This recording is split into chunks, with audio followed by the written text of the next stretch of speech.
Joining me now is the Leader of the Opposition, John Robertson. Welcome back.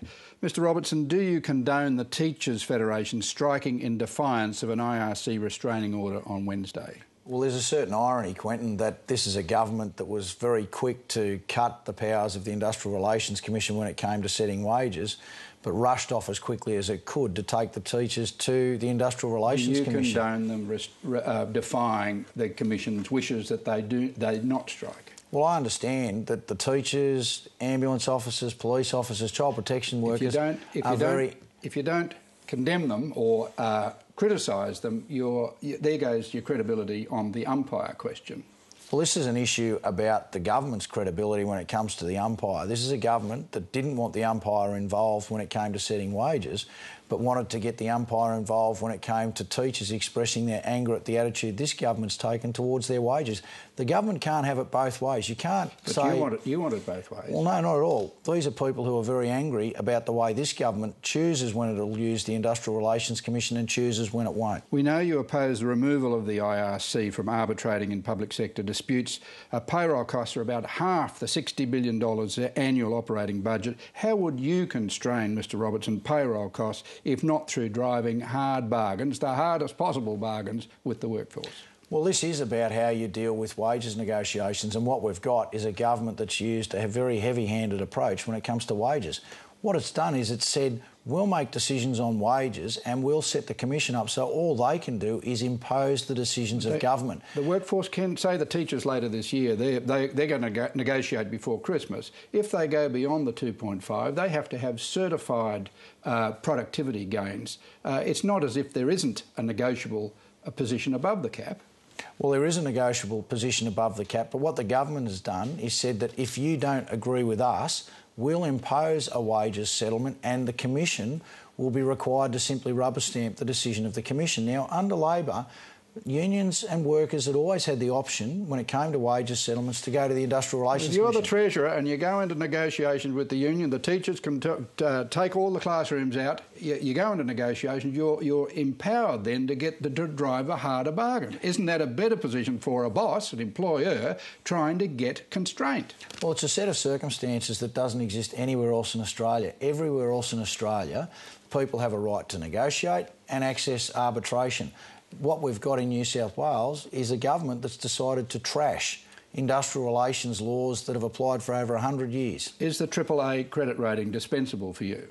The AAA credit rating is an important part of a demonstration of economic management. It's something that the Labor government maintained for the whole time we were in office. As would you? Absolutely. AAA is an important part of demonstrating that you are appropriately managing the economy.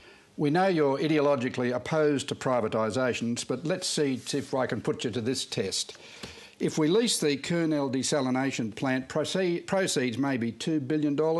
Port Botany, up to $2 billion, maybe more. The poles and wires, the transmission system, $7 billion. That would give us $11 billion in upfront cash we would apply to infrastructure. North West Rail, South West Rail, Parramatta to Epping. Do you rule out such proceeds? I'm not ideologically opposed to privatisation. I'm opposed to privatisation because it leads to increased prices for consumers. The thing that's missing in this whole budget is the whole notion of people. When you talk about electricity, you're talking about selling those things and increased prices. If you talk about desalination plant, it's going to lead to increased water prices for the people Mr Robertson, of Sydney. when the Treasury owns the electricity assets, the government's been taking dividends from electricity consumers, likewise with water, likewise with other utilities. It doesn't matter who owns them anymore, does it? Well, if we could get $11 billion, because we're not getting it from your mate Anthony Albanese, the Minister for Infrastructure federally, the feds have turned off the tap on New South Wales. Well, Barry O'Farrell made a decision in this budget not to take $2.1 billion for New South Wales to build the Parramatta to Epping rail link. That was a decision that the Premier has made. When it comes to these issues of sorry to interrupt, with a clear mandate from the electorate on that.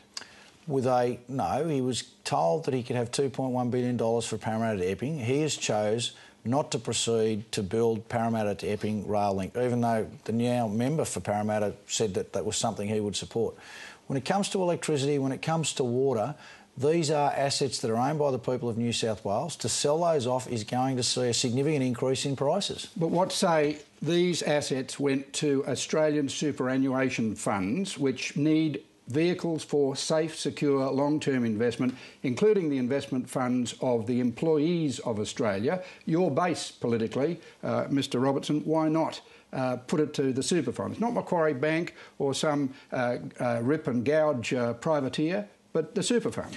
Because the reality is, Quentin, that it will be those private sector multinationals that will be the ones that buy those assets. They're the people that line up. I can't see Barry O'Farrell and Mike Baird saying, I will just not allow some of those multinationals to bid for these assets. They're not going to do that. And what we've seen happen historically is these assets are bought by multinationals and people are gouged. People who already are struggling to pay utility bills. Finally, do you support the increase in mining royalties announced in this budget?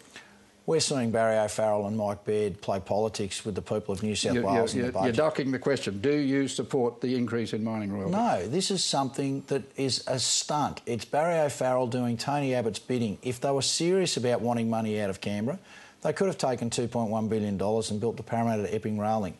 If they were serious about wanting more money, they would have picked up the phone and spoken to the Prime Minister or raised it 2 weeks ago in Canberra when they were at COAG. John Robertson, thanks very much. Thank you.